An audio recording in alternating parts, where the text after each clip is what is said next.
युग का समय था। धरती पर धर्म और अधर्म का संतुलन बना हुआ था।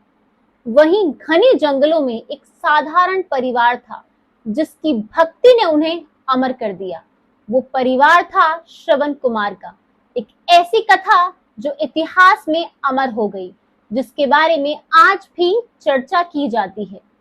श्रवण कुमार एक ऐसा व्यक्ति जो कि जब भी माता पिता के बारे में बात आती है, उनकी सेवा के बारे में बात आती है, तो आज भी उनसे ज्यादा भक्तिपूर्ण कोई भी नहीं है।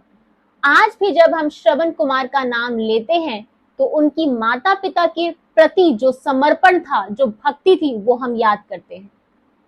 आज की ये वीडियो विशेषकर हम बच्चों के लिए लेकर आए हैं, क्योंकि आजकल बच्चे अपने माता पिता के सही होने के बावजूद भी उनके कुछ भी कहने पर उनके अगेंस्ट हो जाते हैं और उन्हें अपना दुश्मन समझने लगते हैं। सेवा तो बहुत दूर की बात है, बूढ़े हो जाने पर बहुत सारे बच्चे अपने माता पिता को वृद्धाश्रम छोड़ आते हैं। तो मुझे लगता है आज की ये कथा बहुत जरूरी है, और उनके लिए भी जो बच्चे साथ में रहते हैं, क्योंकि वो शायद अपने माता पिता की भक्ति तो बहुत दूर की बात है, उनको वो सम्मान देना भी भूल गए हैं। तो ये वीडियो आज उन सभी के लिए। तो आइए शुरू करते हैं। श्रवण कुमार अपने अंधे माता पिता के एकमात्र संतान थे। उनके माता पिता शांतनु और ज्ञानवंती दोनों जन्म से ही अंधे थे। उनकी देखभाल करना, उनकी हर इच्छा को पूरी करना ही श्रवण कुमार का सबसे बड़ा धर्म था। श्रवण अपने माता पिता की बहुत सेवा करते थे, घर के सभी कार्य करते थे और फिर बाहर काम पर भी जाते थे। माता पिता की सेवा ही उनकी भक्ति थी और उनका परम कर्तव्य भी था। एक दिन श्रवण कुमार के माता पिता ने तीर्थ यात्रा की इच्छा जताई। श्रवण कुमार के पास ना तो पर्याप्त धन था और ना ही कोई साधन, परंतु फिर भी श्रवण ने बिना किसी संकोच के माता पिता से कहा, मैं आपकी यह इच्छा अवश्य पूरी करूंगा। अगले दिन श्रवण ने एक युक्ति लगाई।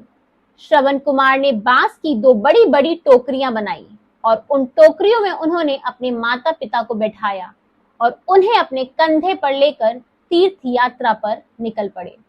श्रवण की भक्ति का कोई मुकाबला नहीं था।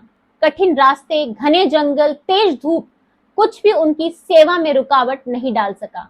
हर रात वे आग जलाकर खाना पकाते और हर सुबह माता पिता की सेवा करते। कई तीर्थों की यात्रा करते करते अब वो लोग अयोध्या पहुंच गए। इस यात्रा से श्रवण कुमार की ख्याति भी बहुत दूर दूर तक फैलने लगी थी। श्रवण कुमार अपने माता पिता को तीर्थ यात्रा पर लेकर निकला है, ये बात बहुत दूर दूर तक अब फैल चुकी थी।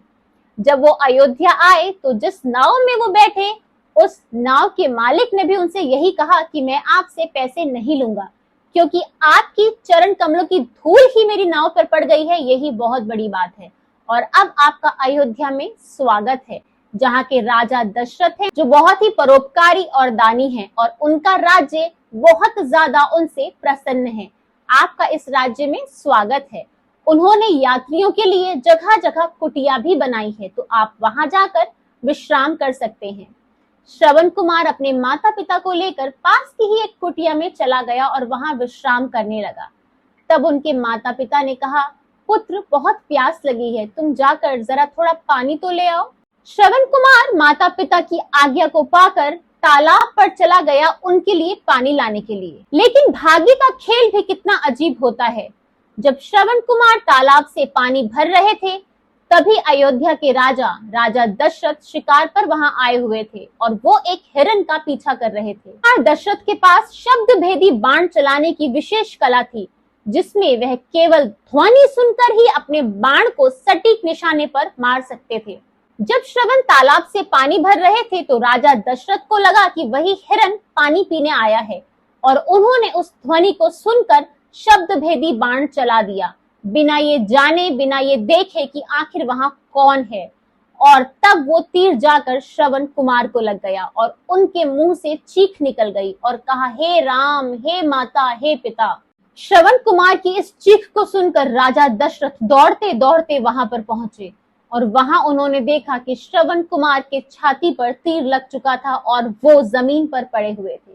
ये देखकर दशरथ तो बहुत ही ज्यादा आत्मग्लानि से भर गए। उन्होंने श्रवण कुमार से कहा, तुम कौन हो और यहाँ क्या कर रहे हो? मैं नहीं जानता था कि तुम यहाँ हो। मुझे लगा कि शायद कोई जानवर है और मैंने तीर चला दिया। श्रवण कुमार ने कहा, आप कौन हैं? तो राजा दशरथ ने कहा कि मैं राजा दशरथ हूँ। श्रवण कुमार ने कहा, मैं अपने माता पिता को लेकर तीर्थ पर आया था और उन्हें बहुत प्यास लगी है। मेरी अंतिम इच्छा आपसे केवल यही है कि कृपया आप ये पानी मेरे माता पिता तक पहुंचा दें, और क्योंकि उनका मेरे अलावा कोई भी नहीं है तो उनको किसी एक कुटिया में रहने का स्थान भी दे। उनकी ये बातें सुनकर राजा दशरथ की आंखों से अश्रु छलक गए।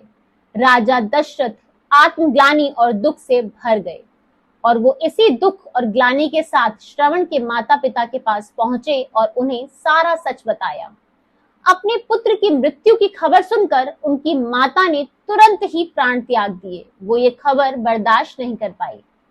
अब श्रवण कुमार के पिता ने राजा दशरथ से कहा कि जिस तरह से मैं आज अभी पुत्र वियोग में मर रहा हूँ, इसी तरह से मैं तुम्हें श्राप देता हूँ कि तुम भी पुत्र वियोग में मर जाओगे। और ये कहकर उन्होंने भी अपने प्राण त्याग दिए। राजा दशरथ ने उन तीनों का अंतिम संस्कार किया, परंतु ये श्राप अब उनके हृदय पर और उनके जीवन पर अंकित हो चुका था और अब इसका भुगतान तो उन्हें करना ही था। कहते हैं कि किसी भी माँ बाप के दिया हुआ जो श्राप होता है वो कभी भी खाली नहीं जाता, इसीलिए राजा दशरथ को भी इस श्राप से गुजरना पड़ा।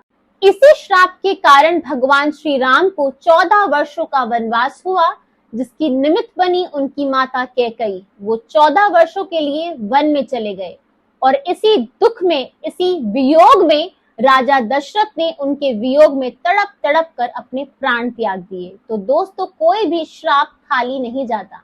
इस कहानी से हमने ये सीखा कि श्रवण कुमार ने अपने माता पिता की भक्ति में अपने प्राण त्याग दिए और यही कारण है कि आज भी श्रवण कुमार का नाम हमारे इतिहास में सुनहरे अक्षरों से लिखा जाता है।